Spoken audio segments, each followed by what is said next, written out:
Ladies and gentlemen, welcome back to the Ground and Pound podcast, the show where, as always, we're hitting you with them elbows of knowledge. And this week, we're covering PFL Europe, Paul Hughes taking on Bruno Miranda live in Belfast. And as always, I am joined by my co-host, Carlos. What's happening, Carlos?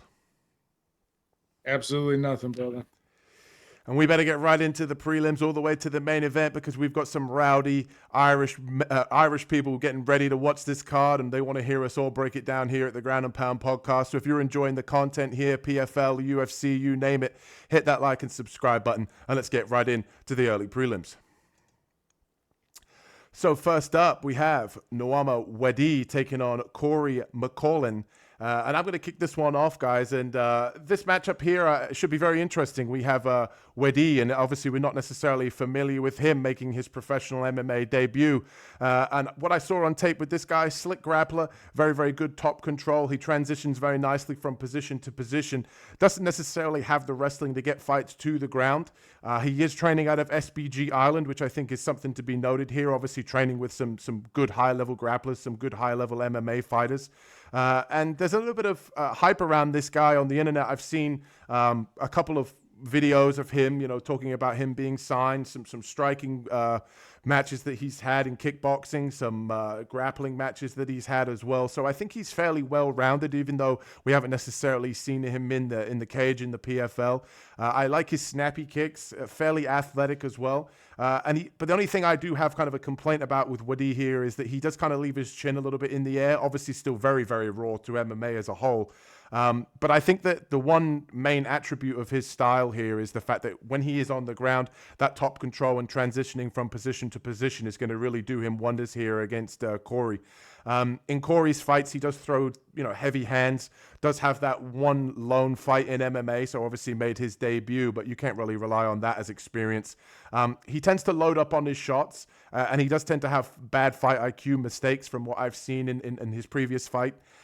He loads up on his hands and his shots, but he'll also jump guillotine and give up positions. And I think that once this fight hits the floor, whether that's from Corey taking it there or Wedi taking it there, I think that Wedi will be able to either sweep and get top control or get transition to the back. And ultimately, I think that Wedi will get this fight to the ground, either with Corey taking him down or Wedi getting the takedown, ultimately controlling here, either finding a finish on the floor or riding him out for a decision win here. So I'm going to go with Wedi to kick the card off. Carlos, who do you have in this matchup? In this matchup, I actually ended up going with Corey McLaughlin. He did lose his pro debut, to a guy that had strong wrestling, in comparison to McLaughlin. I thought McLaughlin did, I know he has a ground game, but I thought this guy's wrestling was a little bit stronger. Had difficulty creating separation to get back to his feet. Or to get his strikes off at all. Wedi is, by his grappling, he's good on the ground. He's very talented, but what I think he's going to lack the wrestling to take him down, and I just think that once Corey stuffs takedowns, I'm going based on some of his amateur fights that I've seen. Now I understand it's not the greatest talent, but when he's able to stuff the takedowns, and he has been able to on some of his wrestling, he just beats guys up on the feet afterward. And I feel like that's what he's going to do, is probably stuff the takedowns over and over again. I'm not sure how Wedi's top pressure is. I'm sure it's good because the majority of his fights have been won by grappling as well, I think. And I think Corey's got enough to stuff the takedowns, stay off the mat, and just beat him up on the feet. So I'm taking McLaughlin. Dissension here to start off the card for PFL Europe and Belfast here on the Ground and Pound podcast. So we'll see who picks up the win, whether Wedi gets his first win inside the smart cage and in MMA, or if Corey can get in the win column here. But we'll see when this fight takes place on Saturday. And next up, we have the ladies. We've got Gemma Auld taking on Sammy Joe Luxton. And I'm going to kick this one off. And I had to start off here with Sammy Joe Luxton. And the thing I noticed here is that I really like her nickname, the Ghetto Cinderella. I think that's a great nickname. Fights out of Manchester top team. She transitioned over to MMA up in 2023, so not necessarily a lot of experience inside of the cage. She came over from Muay Thai, and she is 2-0 in MMA currently, but the level of competition that she's had in those two wins, she was able to starch the two ladies, one with a head kick and one with a straight right. Very, very quick, but we do have to question the level of competition. She does hit hard, but one of my biggest fears in this style matchup is what does her ground game look like? And you have to think with Manchester top team that they're going to have her pretty prepared, that she's been working on her grappling in the last sort of 2 years since picking up MMA. We know that the striking base is there. We know that she's got a big Muay Thai background. And when it comes to Gemma, Gemma is somebody that trains over at the higher level gym. It's the one that Stevie Ray, Paul Craig, those up in Scotland are a part of. So decent level of training partners there for her to train with, and you see that in her ground game that she likes to get fights to the ground. She has good top pressure. She beats people up when she gets them to the ground with ground and pound, which we do like here on the Ground and Pound podcast. She has also got that one experience factor here in this style matchup is that she has already fought inside the smart cage for PFL Europe. But the one fight that she did have, she was getting absolutely lit up on the feet. I think they've put this style matchup together, striker versus grappler, to really see that, the weakness of these two ladies is the other lady's strength. Gemma does have good top pressure, and if she can get this fight to the ground, I think Luxton might be in trouble here. But I'm actually going to pick Luxton. I think that her striking and her power on the feet is going to be enough. I like to think that her takedown defense is something that she's going to be working on since she started MMA. Manchester top team's not stupid. They know that people are going to look to take her down with her striking base. So give me Sam Jo Luxton to get it done here and continue her undefeated streak as 3-0 inside the MMA smart cage here in the PFL Europe. Carlos, who do you have in this matchup? In this fight, pretty much comes down to how good is Auld? Is it Auld? How you say it? Or Auld? Olden? I'm not sure. Olden? Okay. Okay. Gemma. It all comes down to like how good are her takedowns. Okay. And by what I've seen so far, doesn't look too promising. Does Luxton have the takedown defense? Keep it up on the feet. I don't know. And has she been working on some bit of ground to be offensive off of her back? Not sure. But in the fight that I did see, Sammy Jo was absolutely lighting up her opponent in this MMA match. It was only about a 20-second clip that I saw, maybe a little bit less. And her strikes came out sharp. They came out quick. And if that's what Gemma's got to deal with on the feet, as you had stated, she had a problem with her opponent, and her opponent was no Sammy Jo Luxton. So I'm going with Sammy Jo based on what I've seen. And I think if that's the case, she's probably going to get her out of there, probably the second round. But if Gemma's wrestling is so much better than I even know from that first fight to now, it's going to be a problem. I just don't think it will be. So let's go Sammy Jo. Yeah, for sure. 2 for Sammy Jo here. And when I was looking at this fight and kind of, checking out both of these females, I described this fight to myself as the girl that you bring home to mama and the girl that you meet at the club. And I think Carlos and I both went with the woman that you meet at the club. So good luck, Sammy Jo. We'll see what the future holds, but we'll see on Saturday who wins in this style matchup, grappler and striker. And next up, we have Malik Edwards taking on Eoin Sheridan. And I'm going to kick things off here. I'm going with Sheridan in this style matchup. Trains out of SBG Ireland. Very, very tall and long for the division. Got experience inside the PFL smart cage as well.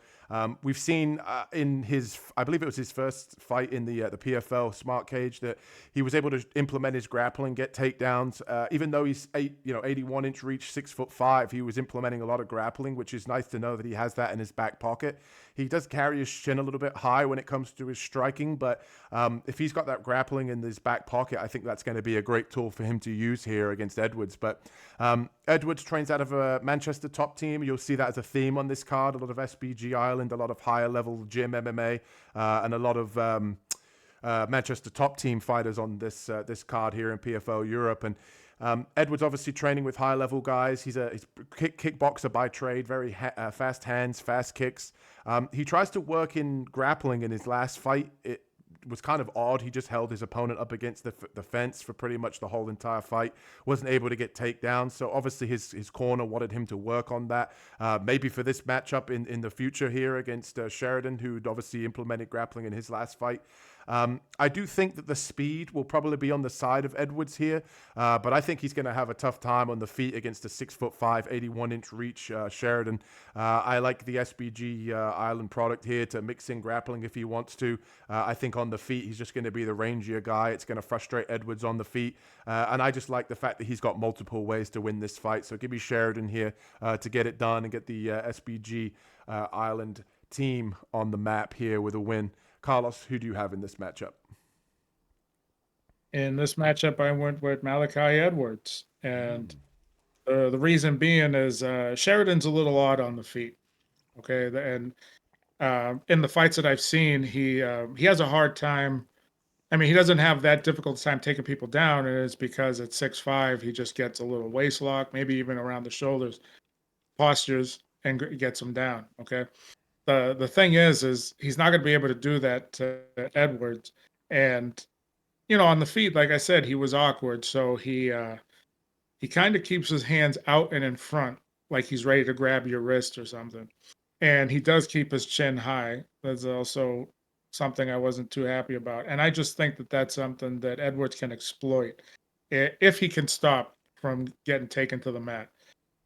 I believe that Sheridan has a good submission grappling ability, probably good top pressure too, but I don't think he has the wrestling to actually get it there. He's got to probably get some type of foot sweep or some type of trip throw to get Edwards off balance, and I don't see him doing that, at least not even from his past fight. So I took Edwards.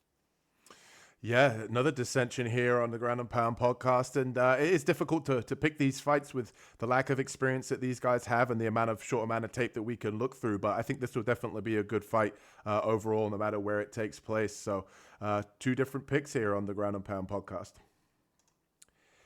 And next up, we have Gavin Hughes taking on Claudio Pacella. And I'm going to go with Pacella here. Trains out of SBG Island.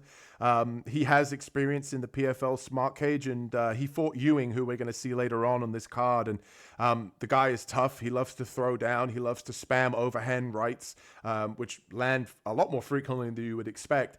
The guy stays kind of very tight, very compact in the way that he throws his strikes and the way that he likes to fight. You don't necessarily see him mix in too much grappling, but the guy is game. The guy loves to throw down. And when he comes out, he looks for the finish every single time. And like I said, he doesn't necessarily throw a lot of straight punches. It's mostly just hooks and big overhands. And you'll see that overhand here, I think, against a guy like Gavin Hughes. Hughes, to me, is a little bit chinny. I question his chin, even though he does have the much larger amount of experience. He has been knocked out and finished in 3 of his 4 losses in the professional Smart Cage here and in MMA as a whole. And he should have lost in one of his previous fights where he was getting absolutely dogged. I think it was his last fight, and he had a Hail Mary guillotine that he was able to pull off, but he was getting beaten up in that fight as well. So he is a decent striker. He can sort of mix in the striking and kind of go to the legs with the low kick and fights behind a jab, but I just don't trust his chin here against a guy like Claudio. Claudio just hits so hard. He puts everything into his shots, and he can put up volume even though he is a power puncher. So give me Claudio here to get it done. I think he probably gets the knockout as well to upset Hughes here and find the chin. So yeah, Claudio, I feel pretty confident in him this week. Carlos, who do you have in this matchup? I am also taking Claudio Pacella in this one. Pacella is very aggressive with his boxing and would be better if he mixes it up a little bit. I'd love to see him go to the body a little bit more, throw some leg kicks. I think in the 3 fights I've seen, he's only thrown like 2 leg kicks. So yeah, I love the fact that he's throwing these hooks and he's throwing bombs and everything. That's great. But, I love the aggression. I'm not going to hate on you for it. But I would think that, at 25 in the next couple of years, focus on where to open up that aggression, like don't just throw it to throw it to land it, be accurate, create some movement. And I think he'll do some good things because he can also fall back and grab a submission if he needs to do that as well as he's shown. Gavin Hughes is a little wild when he starts on the feet. He tries to stay in. Let's say he tries to stay a little calm, and then once the action gets going, he tends to start ramping it up, and it's wild winging overhands and a couple of hooks out of control. But I think if Pacella could stay defensively strong, because he also wants to be pulled into that exchange. I think if he stays defensively strong, he can, and mixes up some shots, he can make this an easier night. Gavin's reaching on some of his strikes. I think if Claudio decides to make this an easy night, which it's not going to happen tonight, but I think that night, but he is going to win. He's going to catch him right on the button and put him out. 2 picks for Claudio here. 2 fairly confident picks by the sound of it to see if he gets it done on Saturday. And next up, we have Mark Ewen taking on Aleksandr Chizov. And this one, I got to admit, I'm looking forward to this one. This one, to me, is quite an interesting fight after doing tape study. We'll start off here with Mark Ewen, who trains at higher level gym with Stevie Ray, Paul Craig, and all of those Scottish MMA fighters over there, and technical kickboxing. Stays very, very composed in his last fight against Claudio Pacella, who we just broke down. He did get his chin tested in that fight. He was mopped and dropped in a few different rounds where Claudio did find the chin with those overhand rights that I mentioned, and Ewan was able to kind of gather his thoughts, get back to his feet, and implement his striking still. And one of the things I noticed in a different fight of his is that he does have some grappling in his back pocket, and I think that's going to be a big factor here against Chizov, because I've seen in a lot of Chizov's fights that his opponents do look to take him to the ground. Chizov is a great kickboxer, really nice uppercuts, well-timed knees as well. I think on the feet, Chizov is very, very dangerous. I think he's probably the better striker out of the two. But the package, or the way that you want to sort of deliver a win against a guy like Chizov, is to take him down. And we've seen that try to be implemented against him in the past. He does kind of have bad takedown defense. I don't know if it's that he welcomes the takedowns and he just looks to scramble to get back to his feet. But he seems to be getting taken down pretty easy. Body locks, trips, it doesn't matter. He gets taken down. He does do a good job of trying to scramble to get back to his feet. He doesn't necessarily always accept the bottom position. But he will implement his own grappling, and he is good from top position. When he does get into dominant positions, he is successful with submissions and ground and pound himself, or look to get the fight back to the feet. But it's that initial takedown that he seems to struggle with. And Ewan, in his previous fights that I've seen, he does have submissions. I don't necessarily know if he possesses the wrestling to implement a heavy wrestling 3-round game plan here against Chizov. But I'm going to go with Chizov. I think he's the better striker. I think overall his timing on shots, he's pretty good at counter striking as well. I wouldn't be surprised here if Edwards was able to get takedowns and control Chizov on the ground to overall win the fight, maybe look for a submission. But I just like Chizov's overall game on the feet. I think he's the more composed striker out of the two, and I think he gets it done here on Saturday. But Carlos, who do you have in this matchup? I went with Mark Ewen, and what I got to look at is a solid. I would say I'd give the edge to Chizov because he seems to be a little bit more aggressive. He throws a little bit more fire behind his strikes. If it gets to the ground, I don't believe this fight's going to go to the ground too much, but if it goes to the ground, I do believe that Ewan has a little bit the advantage. The one thing that I saw in Ewan's fights that got me was he has been tested against Pacella, and in another fight that he had, he ended up taking like a wheel kick that took the heel right to the chin, and he was hurt, and he regrouped and got the guy down and was able to submit that guy later on in the fight. So the composure's there. So if Chizov rocks him, like, he can bring this to the ground.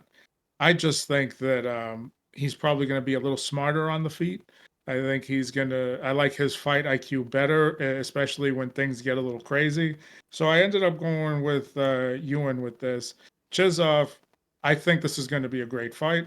And I think that, even if it goes to the ground, I think he has enough to survive to get back up. You know what I mean? I don't think he's going to get finished completely if he goes to the ground. But I do think that on the feet and where the fight starts, he's going to have a lot of success just because I think he wants it a little bit more on the feet than.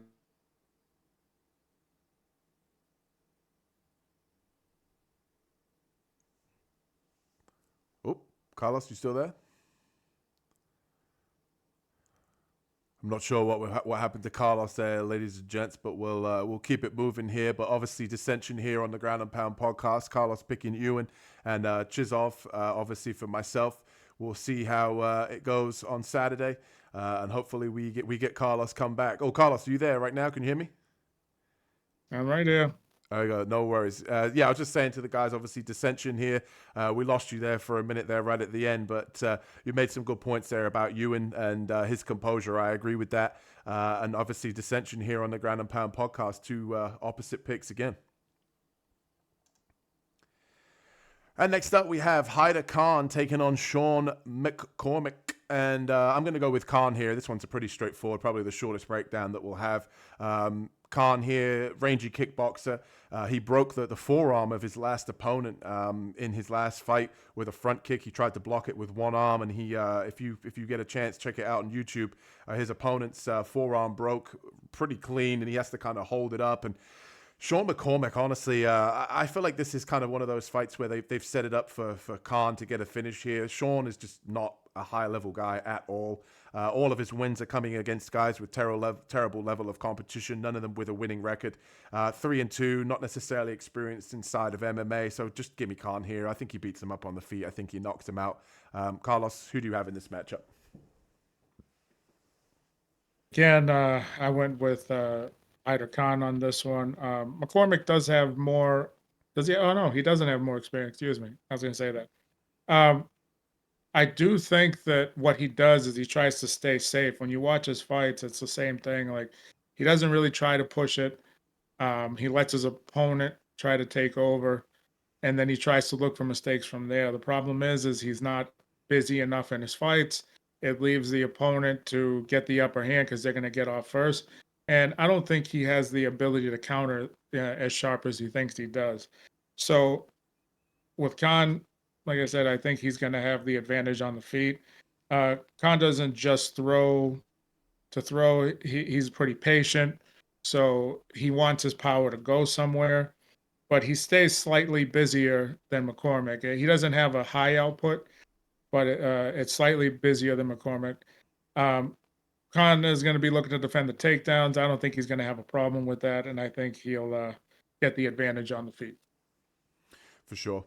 And to be honest with you, after Khan's last front kick win, I'm sure that they're trying to promote him a little bit. And to me, Sean McCormac just isn't level. He just looks like a sacrificial lamb this weekend for Khan, to be honest with you, in my opinion. But moving swiftly on, we have updated news on this particular fight. John Mitchell and Parente, I'm not sure how you pronounce his name, Lorenzo Parente. We've actually just received word right before we went to go live here today that this fight has been cancelled. We're not sure on the reason for it, but unfortunately, sad to see that both of these guys aren't going to get a chance to scrap this weekend in Belfast. But hopefully they can get a replacement fight for one of these guys, and we'll see if we'll see them on Saturday. But was looking forward to that one. I thought Johnny Mitchell was a pretty good fighter when I was breaking him down, and I thought Lorenzo's ground game looked pretty interesting, but unfortunately that fight's got cancelled right before we went to go live. And next up we have Gino van Steenis taking on Decky McLaughlin, or McAleenan. I'm not sure about that one, but I'm going to pass this one to you, Carlos. Who do you have in this matchup? Now you got me tripping over the name, so I'm trying to figure it out. We're going to go with Decky there, okay? Yep. I think both are pretty well-rounded fighters. They have the skill and the ability to go exactly wherever the fight is going to take them. Van Steenis looks to be the more powerful of the two. His strikes actually mean a lot more when they land. You can see it visibly on his opponents. Seems to have better control on his, of his opponents on the ground, and that is why I'm taking Gino van Steenis. Yeah. Dutch kickboxing. So I'm pretty confident that you nailed that name, to be perfectly honest with you. But some more dissension here, man. I'm going with Decky. I noticed with Decky here that trains at Team Alpha Male on occasions. It's not his primary gym, but he does take visits over there. So I have to believe he's over there working on his wrestling. And I think that that's going to be a big factor here in this matchup here against Steenis. I believe with Decky here that he is very active off of his back. He's always looking for submissions. He does carry his hands a little bit low, which does kind of worry me against Steenis because Steenis is able to leap into range. He is a glory kickboxer, so I do worry that the striking here of Steenis will probably find the chin of Decky. But I think Decky gets this one to the ground. I think that's going to be the main game plan here. I think Decky's fought against the much higher level competition inside of MMA as a whole. Fighting in Cage Warriors, I think that he's got that experience. He's got double the amount of fights that Steenis has inside of MMA, and I have to just believe that he's got the more well-rounded MMA style here, where he's going to mix in the grappling and look for submissions. And what I did notice with Steenis is what you kind of expect from a lot of kickboxers coming over to MMA is, they're great with the hands, they're great with the feet. However, the level of competition that they meet on the way up, they're all looking to take him to the ground. And he does have questionable takedown defense, and I think that's where Decky's going to catch him lacking. So give me Decky here to get the takedowns and ultimately look for a submission. And I have seen Steenis in the past get the knockout. He had a really nice flying Superman punch in one of his fights that I saw, so I wouldn't be surprised if he touches Decky's chin here. But I just feel like the grappling is going to be too much here, and that's going to be the game plan for Decky to get the win here as the Irish fighter in Belfast. And next up, we have Sebastien de Franco taking on Paul Hughes, and I'm going to pass this one to you, Carlos. Who do you have in this matchup? Hughes needs to take control of the center of the ring in this fight, at least, and he's got to be the aggressor, not just have aggression, but he's got to stay busy, because that's one of the other flaws that he's got, is takes the center of the ring and forces the guy all around, but he doesn't really do too much. He doesn't even really chop at the legs. He doesn't really throw a jab. He's waiting for his opponent to work, and then he tries to look for a counter from there. I don't think that's going to work in this matchup. But DeFranco kind of does the exact same thing. He's not as busy. And if you watch some of his fights, he's stalking his opponent. And when he's stalking his opponent, he at least starts to throw a jab, starts to throw a rear, and he throws a couple kicks here and there just to get him to move, get him to think, and This is another evenly matched fight. Both styles are very similar. I just think that Hughes is the more well-versed in the grappling, and I do think that this fight is going to go to the ground. So I'm taking Paul Hughes. Yeah, 2 for Hughes here. I agree with you. I think Hughes is a little bit more well-rounded here than DeFranco. I like Hughes. I would say he's got a patient game on the feet. He sort of stays at kicking range and tries to draw out the hands of his opponent and then looks to counter. You'll see him throw a lot of kicks and sort of blasting kicks to draw those reactions out so he can time the hands. His only 2 losses inside of MMA overall are 2 high-level guys in the PFL, so not necessarily bad losses. I do like how much snap he puts on the kicks. They aren't just range finders. He is looking to hurt his opponent, especially with his calf kicks. My only real complaint with Hughes, honestly, is that he throws one at a time. You won't see him necessarily throw a ton of combinations. And when it comes to DeFranco, he does train with the UFC prospect Balaji Oki, for those that are familiar with the UFC prospect. So decent training partner for him to have, a very athletic striker who's obviously ascending inside the UFC at the moment. He stands southpaw, high guard, which I think is going to hurt him a little bit here with Hughes' kicks. I think Hughes can throw kicks to the body and legs pretty well. And also as well, when he does get taken down, he doesn't have good control. So I think even if Sebastien does look to get this fight to the ground, like Carlos mentioned, I think Hughes is the better grappler. I think he can definitely get on top here and implement his grappling. So give me Hughes here to get it done inside the smart cage here in the PFL Belfast, PFL Europe. And that brings us to the co-main event, ladies and gentlemen. And if you haven't already, hit that like and subscribe button here for Lewis McGrillen-Evans taking on Aaran Philpott. And I got to say, I've seen Lewis fight a few times. McGrillen-Evans, this kid is wild. I like this kid. He throws everything hard, hits southpaw stance, and I describe him as a little bit of a spring. Like you'll see him kind of loading up on shots, but not in a bad sense. He looks like he's getting ready to explode, and he'll feint to try and draw out his opponent. But when he goes, it's powerful. He really is. He knocks down most of his opponents multiple times in fights. Most of his wins are coming via way of knockout. I saw in one of his previous fights as well that he was standing on the scale and doing a face-off with his opponent, and he's talking a bit of shit as well. Like he really likes to sort of get into the head of his opponents. And the guy's just down to scrap. He doesn't necessarily have a whole lot of grappling that we've seen. He does look to throw ground and pound mostly. He's not necessarily looking for a submission. But the guy, when the kid lets his hands go, I mean, the guy can really, really land. And I honestly feel like this is kind of a showcase bout, in my opinion, against a guy like Alan Philpott. Philpott, an older fighter here. I feel like he's very slow and unathletic on the feet, very stiff. 32. I wrote in my notes he's 32, but he looks 42 in the way that he fights. He's very stiff, looks very old and kind of beaten up at this point.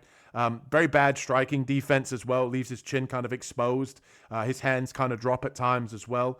And the commentary team, when I watched some tape on Philpott, that they described him as a good grappler. They said, oh, he's a purple belt. And when you look at his record, the guy has 16 losses and 14 of them are by submission. So I don't understand how you can be a good grappler and getting submitted 14 out of 16 losses. That makes no sense. But I don't think we're going to have to worry about that here with Lewis Evans. I don't think we're going to have to worry about any of the grappling. Philpott's going to get his chin checked. I think Lewis is going to knock him out here, and I don't know what the hell the commentary team was smoking in that fight that I was watching, but yeah, give me Lewis here to knock him out. A fairly confident pick here. Carlos, who do you have in this matchup? Also went with Lewis, McGrillen-Evans.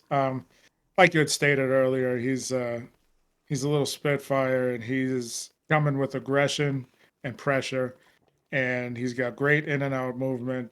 He's got a good pop on his shot. Defense takedowns pretty well from what I've seen so far. Philpott, he kind of reminds me of Mousasi, like how relaxed he is in the ring, and it seems like he's going for a walk in the park. But unlike Mousasi, he's very ineffective and he has very low output, and there's no sense of urgency. So you add those all together, and this is a win for McGrillen-Evans. It's probably going to be a KO victory, something good to go with that luscious haircut that he's got. So I think, where's this fight? It's in Belfast. It's in Ireland. Yep. I'm pretty sure he's going to have some fans around somewhere, family, friends. They're going to get to see him put the lights out on Mr. Philpott. Yep. One hell of a knockout coming to you guys this Saturday, and that's one hell of a mullet. And that brings us to the main event of the evening. Paul Hughes taking on Bruno Miranda. And if you haven't already, guys, hit that like and subscribe button for your boys here on the Ground and Pound podcast. And I'm going to pass this one to Carlos. Who do you have in the main event of the PFL Europe Belfast card this Saturday, Carlos? Well, I don't know about you, but this was kind of a short one for me. I was very impressed by the matchups that I've seen, the fights of Paul Hughes. So that's who I'm going with. Bruno Miranda, there's nothing wrong with him. Guy's a tough dude, built like a tank. He's a little pit bull. He comes forward. The problem is when he comes forward, he comes face first, and then he swings second. And if you come forward like that, Paul Hughes is going to light you up on the way in. And the thing is Paul Hughes' output is not very it's not very busy. He doesn't like to waste too many movements. What he does, though, is whatever he throws, it's with purpose, it's accurate, and he sends the message in the fight. He has very good takedown defense, so if Miranda thinks it's going to go there, it's most likely not. And Paul Hughes has got great cardio. He actually out-cardioed Nurmagomedov, who's supposed to be this cardio machine. I thought, if Hughes were to step on the gas late in that fifth round, he maybe would have got him out of there. But I'm going with Paul Hughes. Yeah, 2 for Paul Hughes here. And Carlos gave me a nice segue to make my point here that I think Paul Hughes really got people's attention, not just in the PFL, but overall in MMA when he was able to get that very close. It was a loss, but a good performance against, I think it's Usman Nurmagomedov, I believe it was. Great performance there. very, very back and forth, close fight. I know a lot of people scored it for Usman, but had a good showing here from Hughes. And I've always described Paul Hughes and Ian Gary as well as kind of that Conor wannabe. But I think the difference with Ian Gary is he feels like he needs to live up to that hype and talk shit as a fighting Irishman, whereas I think Paul Hughes fucking backs it up. I think Hughes really believes, what he says, and I think he genuinely thinks, I'm going to go out there and do what I'm supposed to do. He had that impressive fight against AJ McKee, where he had a good performance there, and he's kind of just been ascending ever since. He's good at scrambling. He likes to pressure his opponent, and like Carlos said, he throws everything with intent. I do like his boxing as well. He looks for that like little step-in knee as well, which is a nice tool when people decide that they want to shoot on him.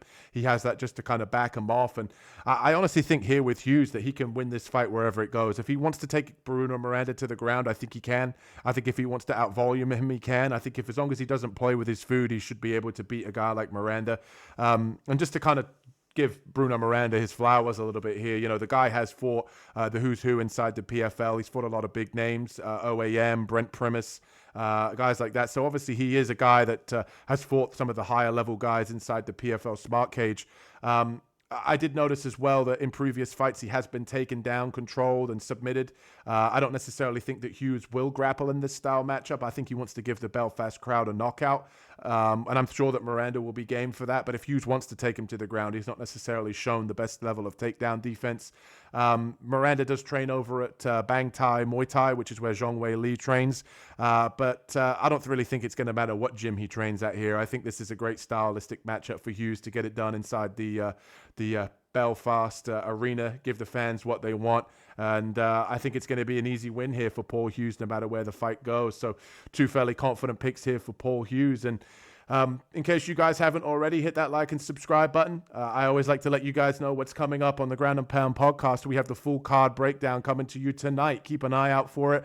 The UFC 315, Bilal Muhammad taking on Jack Della Maddalena full card breakdown will be live tonight, so keep an eye out for that one, and check out some of our other videos here on the channel. And before we wrap things up, Carlos, is there anything that you want to say to the people? Well, the PFL Europe cards, I think it's a great stage for these young guys to get out there with not that many fights on their resume, make a big name for themselves. And you guys got to give us a little leeway when it comes to names, because these weren't the most difficult names to pronounce, but I don't know. I'm partly retarded, I guess, so I couldn't figure it out. But I will try to do a better job next time. Yep. And like I say as well, if you're enjoying the PFL Europe content, I don't think a lot of people are hitting the PFL Europe content. So if you want it, show us the love, hit that like and subscribe button, and we'll see you in the next one. Peace. Peace.